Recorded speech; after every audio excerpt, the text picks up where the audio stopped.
Canada's fighting men go over the top. In Sicily and in Italy, they proved themselves in battle, and in Canada's 5th victory loan, they proved themselves in buying. 12 days after the campaign opened, the Canadian Army overseas passed its $2,500,000 objective, and the barometer was still rising. The 5th victory loan was a fresh challenge to the nation to pledge itself anew to the waging of the war, and that challenge was well answered. For the Canadian Army overseas, it was their war, and they knew full well the great necessity for the tools with which to fight it.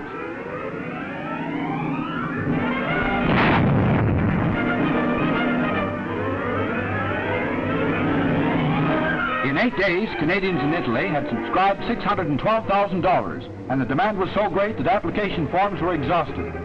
Their objective of $1 million was soon passed, bringing the overseas subscription to $4,750,000. Canada's fighting men and women pressing forward to the day of victory.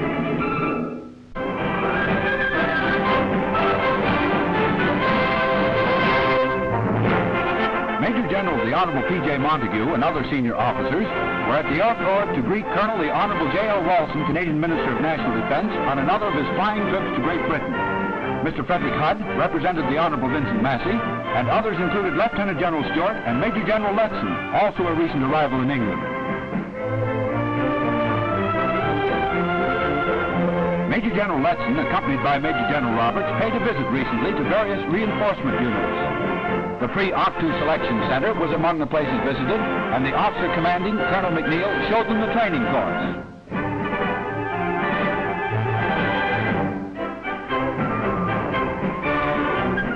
After visits to infantry reinforcement units, they went to No. 1 Canadian Base Ordnance Workshop, where the Major General and his party examined the many types of drills and machines used in the workshop. The Royal Canadian Engineers Reinforcement Unit was next on the list of units to visit, and all in all, it was a busy day. Cadet J.A. Hickson, DCM, is the only Canadian soldier to be twice decorated in this war. Winner of the DCM at Dieppe, he had now been awarded the Military Medal for bravery while serving with the 8th Army. Congratulations, Hickson. You'll make a fine officer.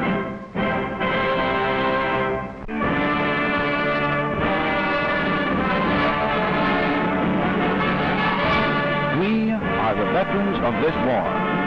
We are the men who came from Canada with the 1st Division. We landed full of high hopes, ready for a crack at the enemy.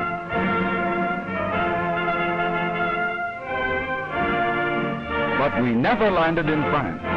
Though we boarded the troop ships, they only sailed out of the harbor. We are the young veterans.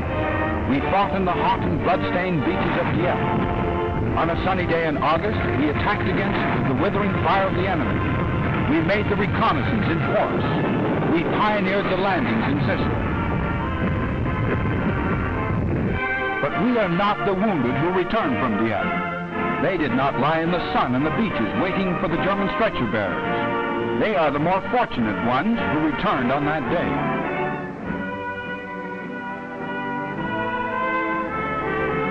But we have had our day at last.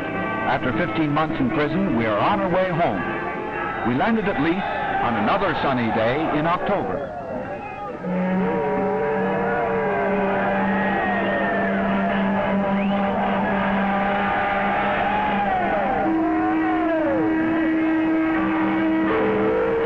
Sir Ronald Adam greeted us and read us a message from our King.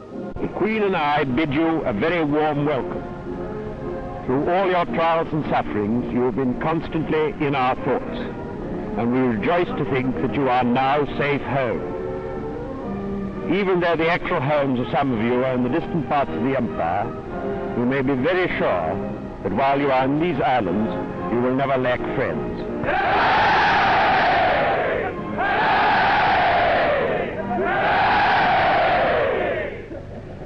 You may wonder who I am after you've heard the Adjutant General.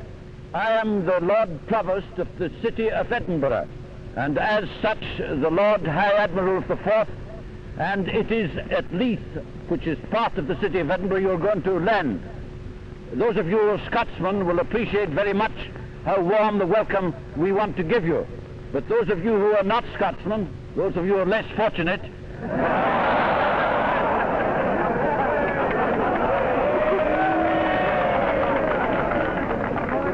those of you who are not Scotsmen, we'll try and do the best we can for you. Turn your minds back to the fact that this war is not over. Much is yet to be endured. Think of your Cumbrians whom you've left behind. They're still unfree. Think of Europe. It is still unfree. You and I and the people of this country are going to join together to free your comrades and free the world. That's our welcome this morning. And we'll do it.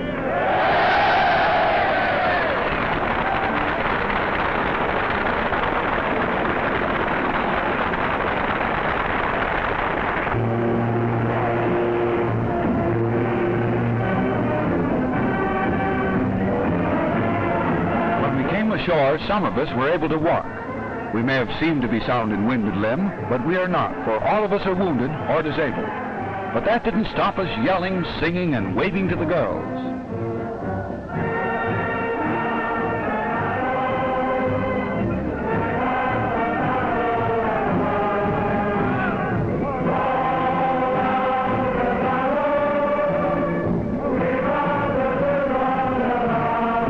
Sang Roll Out the Barrel because we didn't know a newer song. We had just come back from Germany where we had seen the arrogant Hun gradually change. Now they were becoming uncertain of the victory they had promised. We had broken their morale by our faith. You're Canadian? Yes. And an old soldier as well? Yes. I suppose you've had enough of No.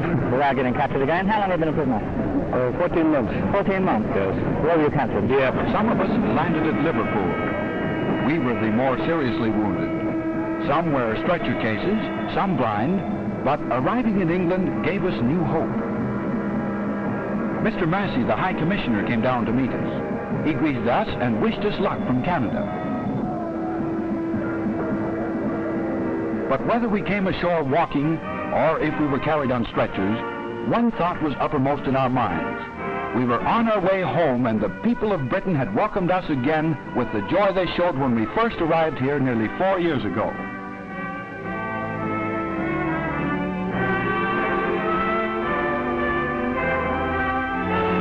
We are the young veterans of this war. We have given our limbs in the fight for freedom. We are not only soldiers, we are men of the Royal Canadian Air Force. We were the pilots, the bomb aimers, and the air gunners who were shot down over Germany. Yes, we have been in the fight.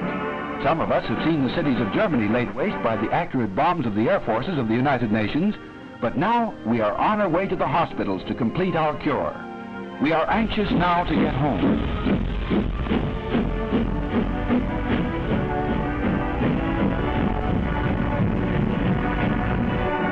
These are some of us. Jim Fleming and C. Hoskin from Windsor, Bob Hall from Toronto, Sergeant Michaud from Montreal, who fought at Dieppe, Armand Girard, who comes from Belle River, Ontario, Norman Scully from Windsor, captured at Dieppe, Norman Colley of the Essex Scottish, also captured at Dieppe, Frank Ouellette, Cartier, Ontario. Norman and I are from Windsor, while Glenn is a Toronto boy. We all went to Dieppe together, and, well, we managed to catch a packet. Then we were sent to Germany, Glenn and I going to Salligate B, while Norm went to 9C. Since then, since we have passed the repatriation committee, we have been waiting anxiously to return home. Now that we are actually here, well, we can hardly believe it. Time won't go fast enough now before we get back to Canada. Okay. We are the young veterans. We fought at the beginning of the end.